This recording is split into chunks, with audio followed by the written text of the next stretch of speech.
Today I want to show you a mesh of the video I took during the week of Oshkosh 24. Spoiler alert here, there's lots of warbirds and old airplanes. What can I say? Stick with me on FlyWire.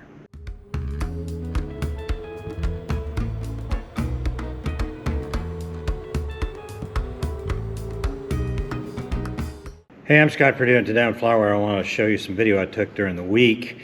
I started off thinking I'd summarize each day, but I quickly figured out that was just a hill too steep to climb. I didn't get back to the house until well after 6, sometimes 8 or 9 every day, and I was exhausted and ready for dinner and sleep. So when you eat out at Oshkosh, generally it costs 2 to 3 hours. How much of that's waiting for a table? So anyway, I offer my apologies, but it is what it is. So all I'm going to do is mash all this stuff together and kind of show you what I saw at Oshkosh this time around. Actually, it did lead me to a better understanding of what Oshkosh means to me now. This is 28, 29. I'm mildly interested in new stuff because there's always new stuff. I'm not much interested in battery-powered airplanes. But what I realized is that I like better, the things that I like better is seeing other airplanes and seeing them fly, hearing them fly, in particular warbirds. What can I say? And talking to the people who fly them and watch them. Okay, that's stuff I'm interested in.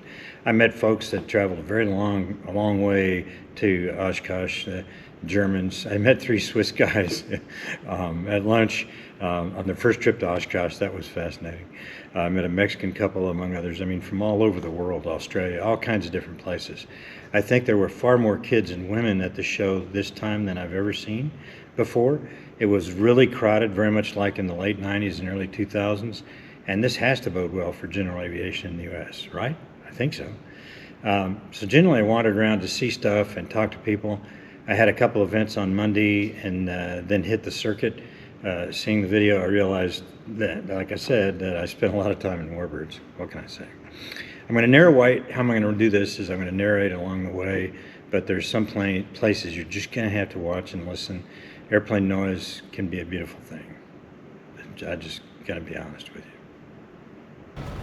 So I got on the grounds on Saturday, and to me, like, Saturday is what Sunday used to be, you know, people arriving and stuff like that, and the next day on Sunday it was packed. So anyway, I was walking around the grounds, and there's already a bunch of fighters here. Most of the time there's not anything until later in the week. And this is Saturday. I mean, there's not a lot of people here, but there's a lot of airplanes here. It's really surprising. Anyway, this is what it looked like on Saturday. And as things started filling in here, that's the Fightertown Cafe with the requisite bomb. That's the point of contact there. This is, I noticed these guys doing skywriting over the Boeing Square, or whatever they call it nowadays, Aeroshell Square. This is an amazing P-51, the Dallas Doll. Just really, truly beautiful. With the paper 105-gallon tanks, I believe. Really cool. An excellent job. And this is the most amazing thing here is this 2/3 scale P-38. It's one of my favorites, actually. This fellow, and there's an article in the Korean magazine about it. Just a fellow named Jim just did an amazing job. He was an aerospace engineer, basically designed it, did all the stress tests, stress analysis, and built the thing. Let's make a quick tour of the... Did get to fly it before he passed away at over 80. About Doug Rosen? This is the fighter parking with the Mustangs. I think there was like 18 Mustangs at one point. It's really amazing turnout of Mustangs. I mean, that's virtually a whole squadron. It's too bad they didn't put them all up in the air at one time. That would have been pretty cool. There was, I think, 4 or 5 Corsairs there. Hurricane showed up, and Spitfire from Canada. Corsair was pretty cool. And there's an outfit that were letting people sit in their Corsair and their Mustang. So there was always a line of people trying to go sit. That was pretty cool. Yeah, this should be solid Corsairs. This is the Airbase Georgia Corsair here for the CAF. They were letting people sit in the seat on that one as well. More Mustangs. I have opportunity to fly this A little cloudy. red one. I think this was Monday. It might have been Tuesday. Can't remember. It all tends to blend in after a while. But right up in front of me, right there, didn't see it very well. It's an XP1 P51A, and we'll see it taxiing here in a minute. Silver. That is amazing. Just you don't see that very often at all. This is a pretty nice looking Stearman over in the vintage parking. A little glossy for my taste. They weren't glossy in the war, so I'm a snob, I guess. But other than that, it's a really nice looking airplane. Not many Stearmans in the row here. A lot of Walkers, Stinsons, and the requisite rain. You know, that was so nice to be in vintage with you. Had some high wings to stand under for shelter. And, it was pretty good. Some guys had put the covers on their cockpits, and you see the red and black Stearman on the left there. Unfortunately, we didn't. It's a shame. The parts were made. Pretty hard for a little bit, and then quit. And I think that was the only rain during the day for the whole week.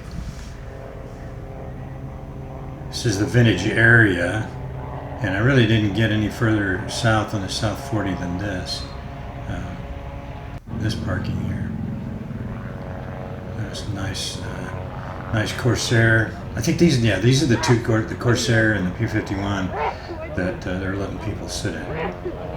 Pretty cool. Here we go. Here's the XP51A. It says the Allison engine in it. It was mostly a ground attack airplane. Mustang 1 and for the RAF. The original design of the Mustang was for the RAF, and it was this airplane as a ground attack airplane. You can just make it out there. XP51. Pretty shiny other than that. Hate to be the one keeping that shiny. That Allison allowed it to put guns in the nose, and it has two guns in each wing. And the wing is thin, so they had to lay over, just like the B's and C's. Tippus Fugia, this is a TF-51, dual control, dual seat. And the Rebel, this is 334th, no, this is 336th Fighter Squadron colors from the 4th Fighter Group at Debden in World War II. And a blue-nosed bastard from Bodney over there.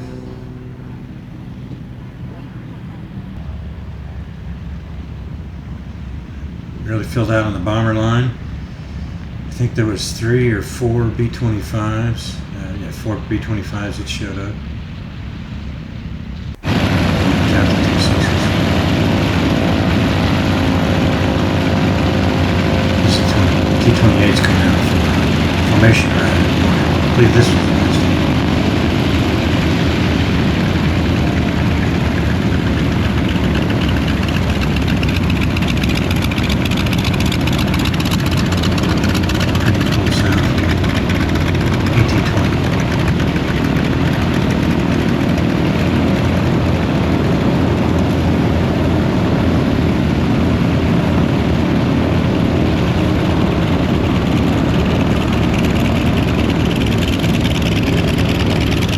The airplane does not have nose-wheel steering, it uses differential braking to taxi.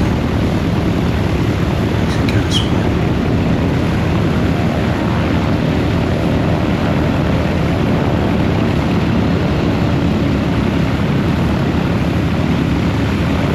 I just like the sound of that radio concept.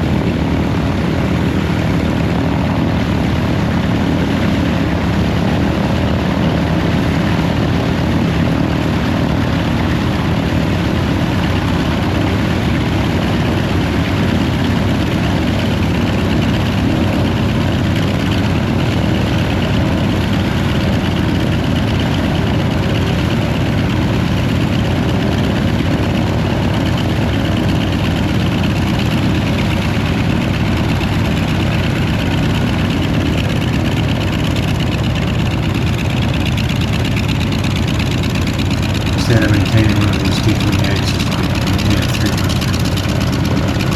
I've done a little bit of T-28 DX.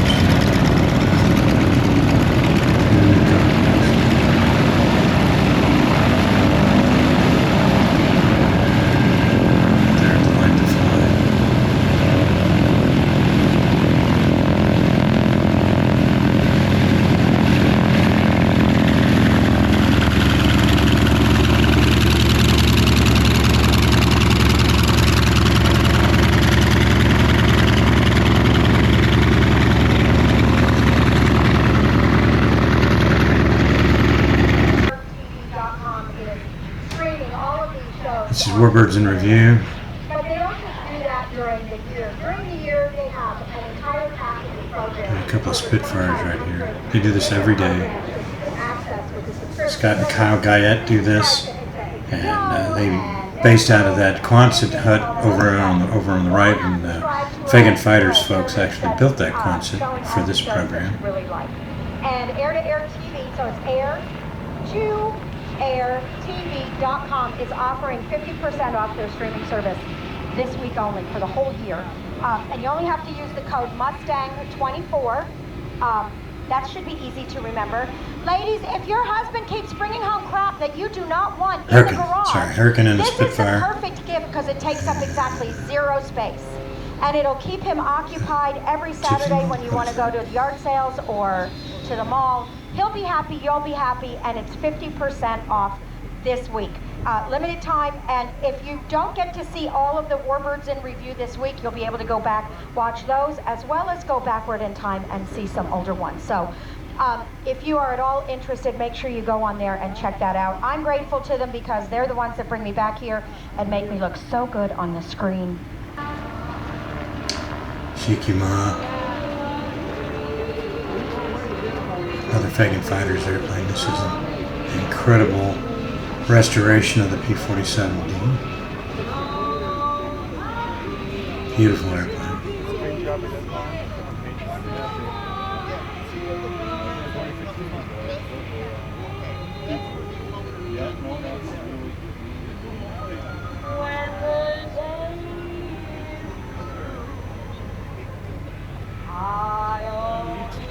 Used to differentiate squadrons in various wings by the color. Like, would you call this like the grandfather, Blue, the great grandfather, yellow, like red, like where does it green stack in the sometimes. family tree? Something will stand out. Well, there's clearly a in the air. Boeing lineage. This is a Boeing Square, the CAF B-29 Fifi. To the 377 Stratocruiser and the KC-97. They're doing a live hit right now. Listen to some of that. But Beautiful 180. I really love this paint job. It's almost exactly what I did with mine when I restored mine. But it was red. I like red. Red and silver.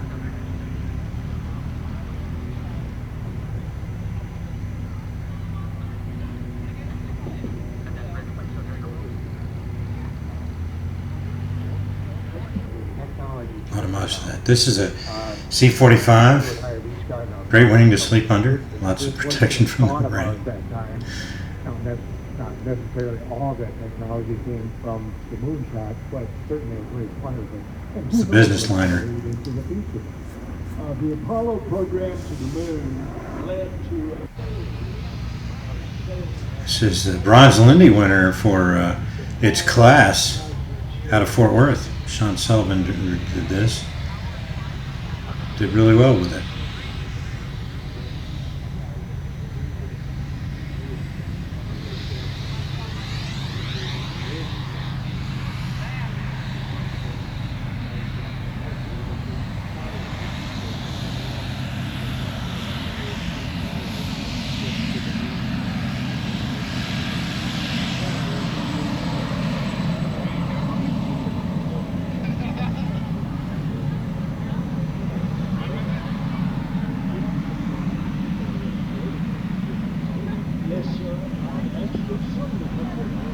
Now Sean wants to do is fly it.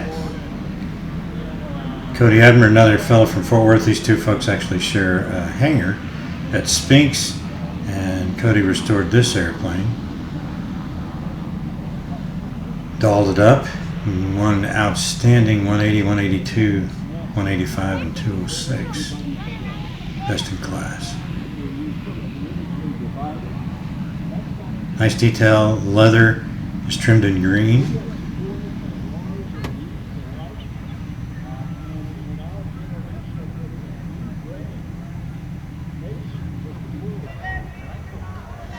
This is a great Go Wing Stinson.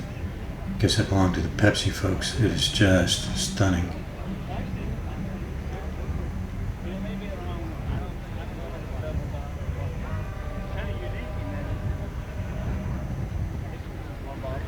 Pepsi started in North Carolina.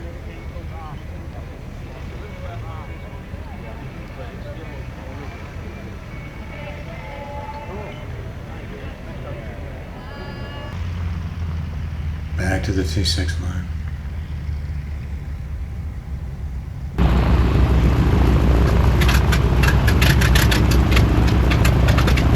Like I said, great going.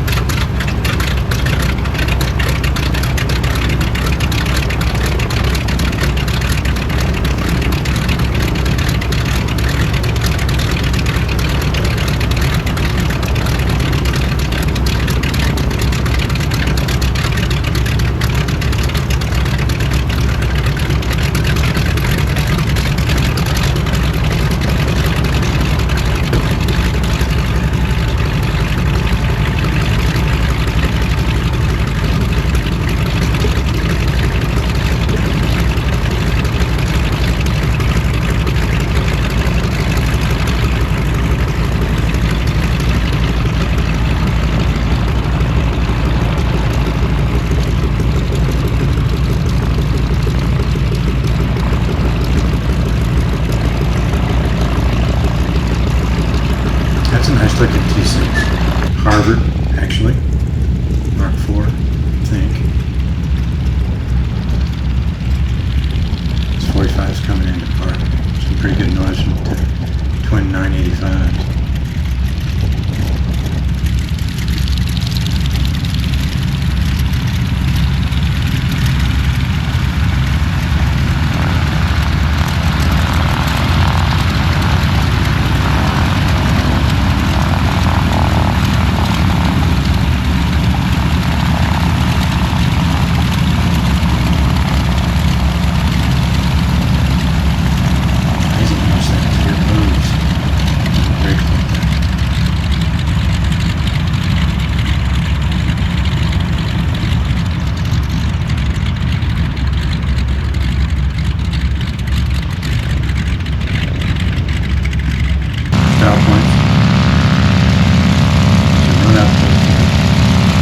Four ships getting ready to take off.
Coming in. Apparently this one sat for quite a while and they just got it flying and took it to England.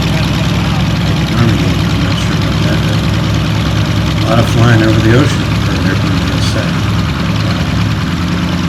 That's a fast way to go.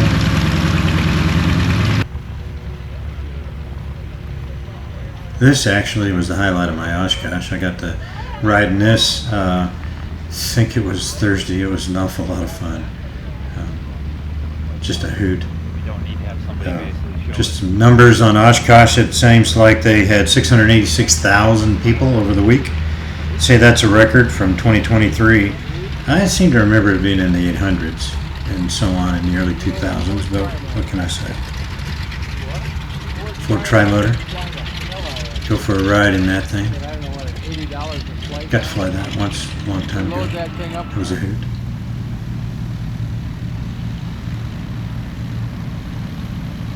More than 10,000 aircraft were arrived at Whitman Field.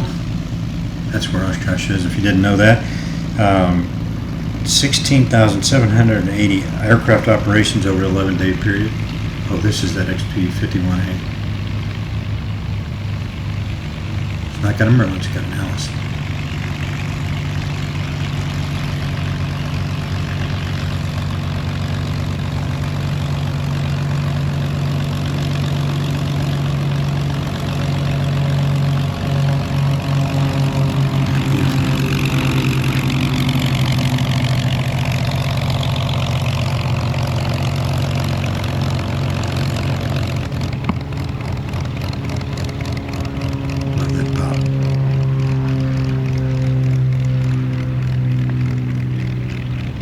The average arrivals and or takeoffs and landings per hour, 113 per hour at Oshkosh during the time. 2,846 show planes, 1,200 vintage, 975 homebuilt, 337 warbirds, and 65 seaplanes, of which this is one of them. 10 balloons even. 15,000 camping sites is what they claim. I guess that's tickets that they sold. And 40,000 visitors. That's a good-sized town. There's no doubt. 861 record number of commercial exhibitors. And they say the economic impact was $170 million for 5 counties over the 11 days.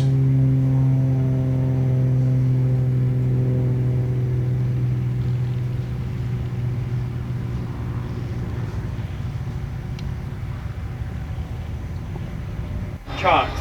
We are out on the right. Hydraulic bypass. Up and off. Prop replenishing switches. Cap and off. Unfeather and reverse switches. Off. Fuel transfer switches. They're off. Gang bar and emergency switches. Up and off. Boost pumps. They're off. Fuel selectors. Main. Mag switches. They're off. Ignition master. On. Flaps. Are up. Prop controls. Are highlights. Mixtures. Cut off. Throttles and friction. Except for now. Supercharger. We'll latch it up. Oil shutoffs. Are open. Static drains. Checked. Scavenge pumps. Off. Alternate static. Off. Gear handle. It's down. It's also checked. Oil coolers, cow flaps. Open and off. And open on the right. Car bear. Is direct and off. Generators. Are on. Inverters. I got one on right now. Roger. Warning lights.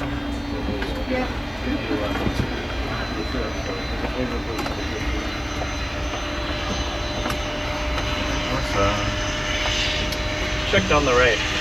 Flight controls, trim off.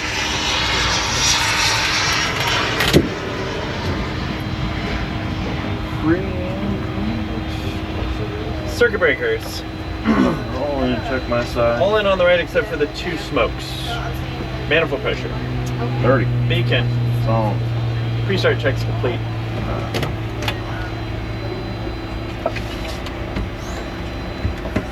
Nice to watch a professional crew. Roger. 1, 2, 3, 4, 5, 6, 7, 8, 9, 10, 11, 12. Fuel pressure on 2. Turning 2. 1, 2, 3, 4, 5, 6.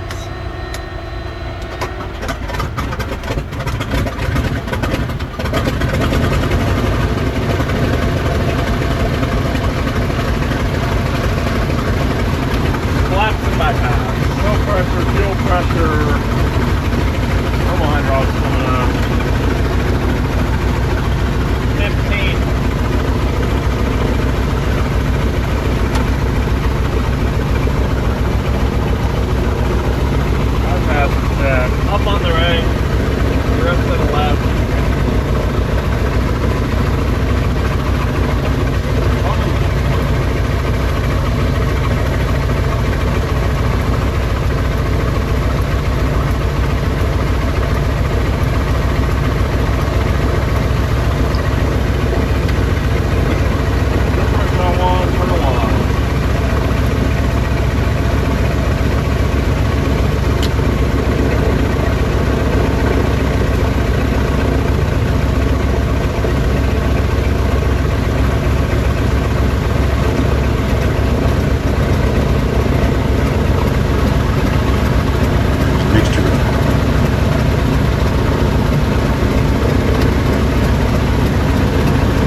doing, they shut down the field so we couldn't land. We had to hold at Warbird Island, so we landed on the water and hang around. This is takeoff.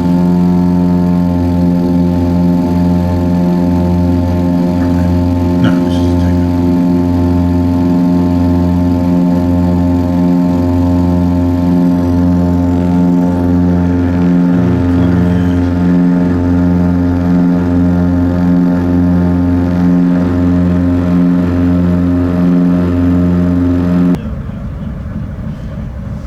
So the field was going to be shut down for like an hour and a half, 2 hours, something like that. So we went over to the seaplane base and we landed again, anchored, and they sent a boat out and brought us in and we had lunch. It was pretty cool. Pretty awesome.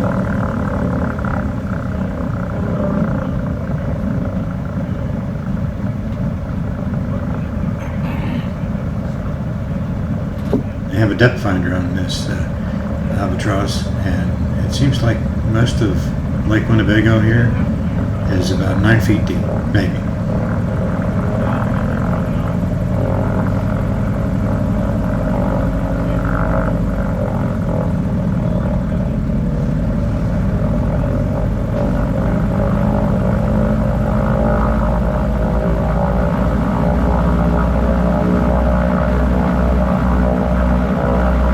The engines in this airplane are Wright 1820-76s.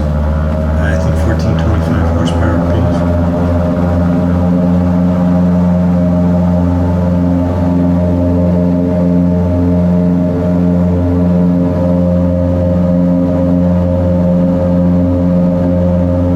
That wake all skin to the tail.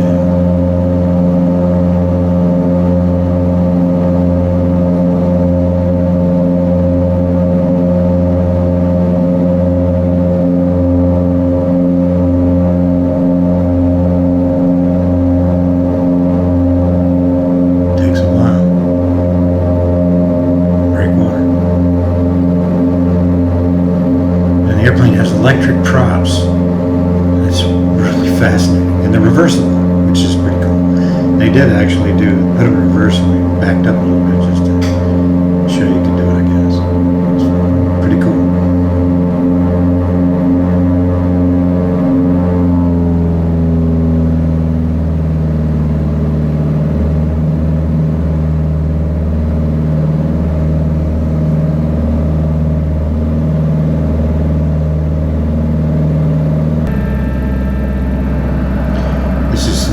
Gear operation. I just find it so fascinating. A lot of motion going on there. Snapping into place.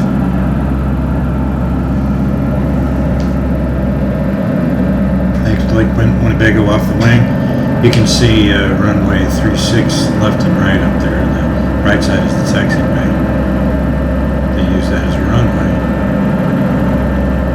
Just lining up for 36.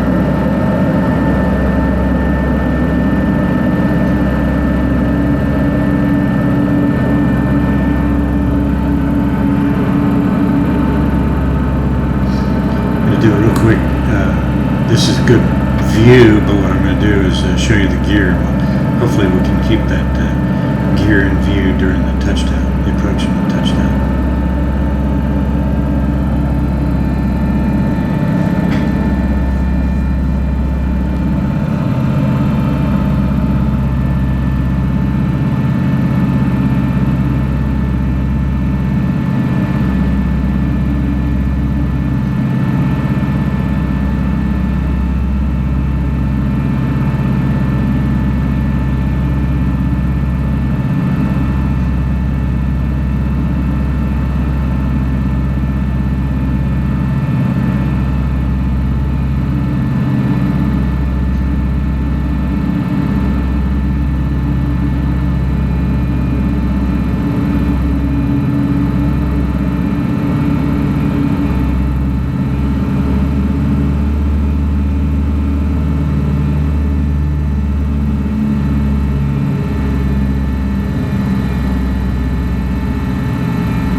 Pretty good landing.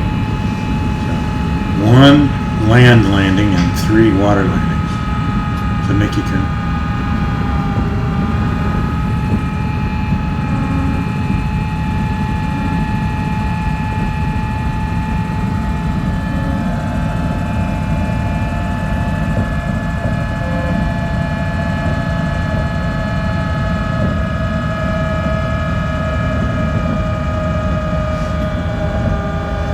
My daughter's going to be jealous because her favorite airplane is the Albatross.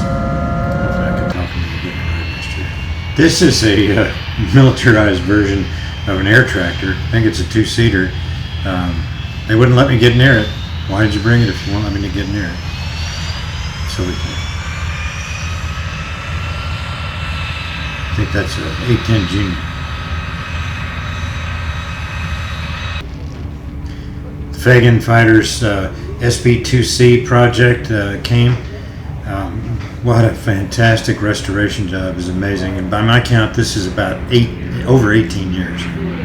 This airplane to become what it is that you see today. Just truly amazing work. Brandon should be proud of it. He's put so much time in it.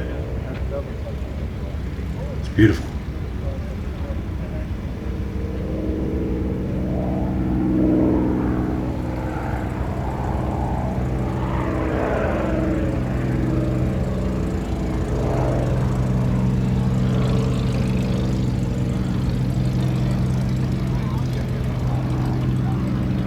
Those dive brakes, not much in the way of flaps though.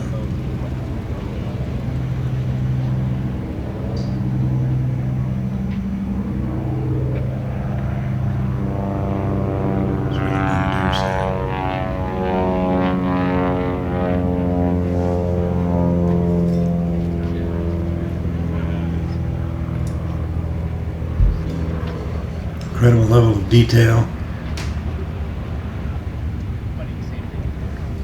Truly a huge airplane.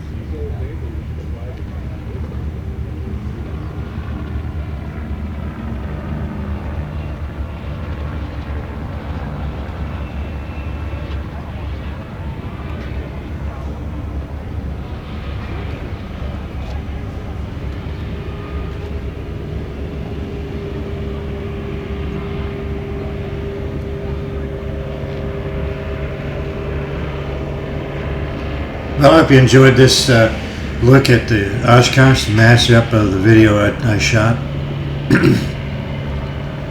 I didn't include it all, but I just wanted you to see some of these things, these detail items. Just amazing, just incredible, really incredible. A lot of patience is required to make all this work just like this. I'm going to leave you to watch the Chief Shikuma do a startup and taxi out as Evan Fagan goes back to Granite Falls, Minnesota. Okay, that's what.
The video is starting to get a bit long, so I didn't include everything, and you tell me whether this mashup thing works. I need to figure a better way to do this, and I'm open to suggestions. It's not really my standard gig on how I do videos, but maybe I should have done some interviews while I was there. Anyway, had some great conversations. Thanks for watching, and I'll see you next time on FlyWire.